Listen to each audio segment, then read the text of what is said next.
اور خود کشمیریوں سے جو ان کی یہ کٹ پتلی اسمبلی ہے اس سے قرارداد پاس کروائی کہ ہمارا اسٹیٹ کا اسٹیٹس بحال کیا جائے. تو یہ ایک آرکسٹریٹڈ کیمپین ہے. اچھا کچھ مقاصد وہ حاصل کر چکے ہیں، مثلا 2019 کے بعد وہ یہ کر چکے ہیں کہ وہ آبادی کا تناسب تبدیل کر چکے ہیں.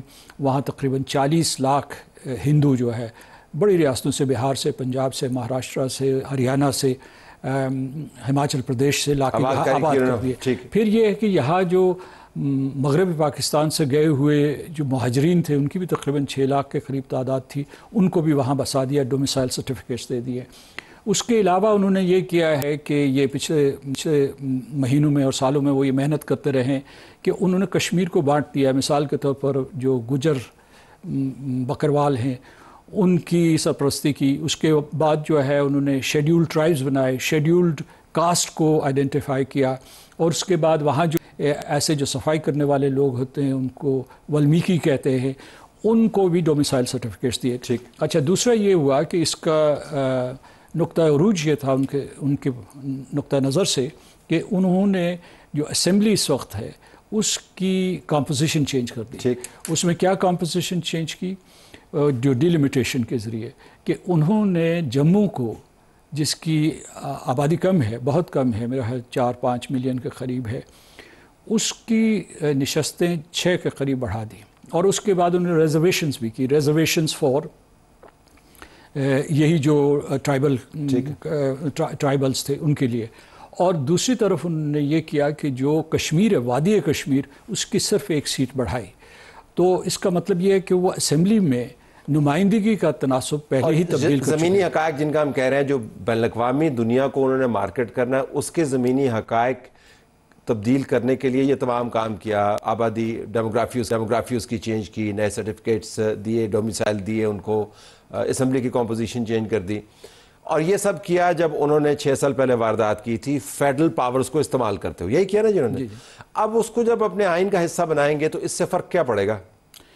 دیکھیے ہم نے تو بھی قبول نہیں کیا تھا. ہمارا موقف یہ ہے کہ اقوام متحدہ کی جو قراردادیں، قرارداد 91 اور قرارداد 122، وہ واضح طور پر کہتے ہیں کہ کوئی بھی اقدام جو کنسٹیٹیوئنٹ اسمبلی بنائے گی، اس زمانے میں ایک کنسٹیٹیوئنٹ اسمبلی بنائی گئی تھی، یا جو کوئی اور لیجسلیٹو اسمبلی بنائے گی، وہ غیر قانونی ہوگا. کیونکہ یہ انٹرنیشنل ڈسپیوٹ ہم نے اس کو انٹرنیشنل ڈسپیوٹ ہے اور رائے شماری.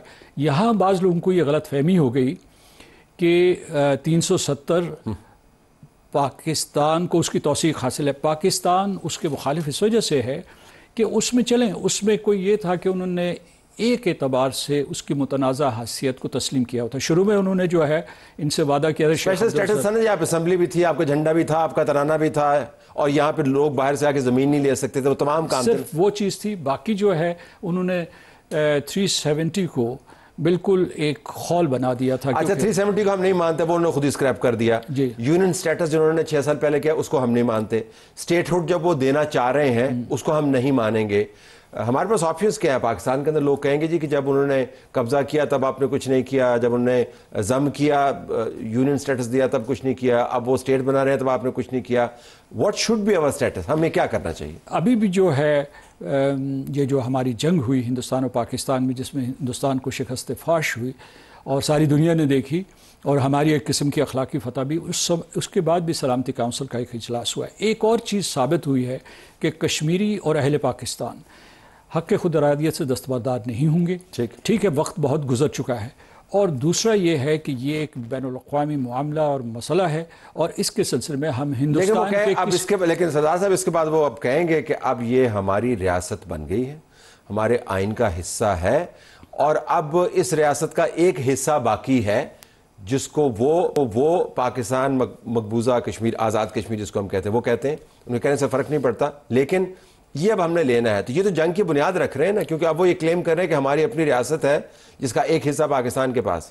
میں سمجھتا ہوں کہ یہ مئی میں جو جنگ ہوئی تھی اس کے بعد یہ جرأت نہیں کریں گے.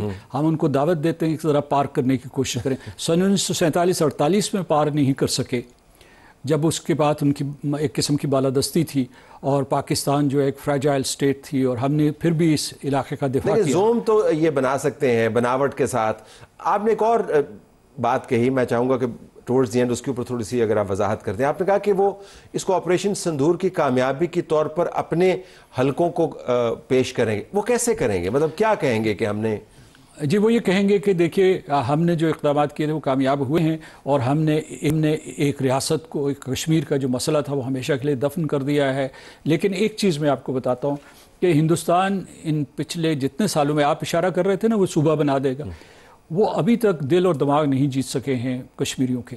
اگر وہ جیت چکے ہوتے تو آپ یہ بتائیے کہ جب 13 جولائی یوم شہدائے کشمیر ہوا تو انہوں نے وہ مزار شہداء بند کر دیا اور پورے شہر کی ناکہ بندی کر دی اور پورے سیاسی رہنماؤں کو قید کر دیا، ان کو اپنے گھروں میں بند کر دیا. اور جب محبوبہ مفتی چھپ چھپا کے ایک دن پہلے گئی اور عمر عبداللہ کو جانے سے انکار کر دیا، سٹنگ چیف منسٹر ہے، اس کو پولیس نے اس کا حکم نہیں مانا، تو اور پھر جو ہے جب وہ گیا تو اس کے سامنے بیریئرز تھے، وہ ان کو عبور کرتا ہوا وہ مزار پہ جس کے اوپر تالا لگا ہوا تھا وہ پھلانگ کے اندر. اگر انہوں نے وہاں لوگوں کے دل جیت لیے ہیں تو کس چیز کا خوف ہے؟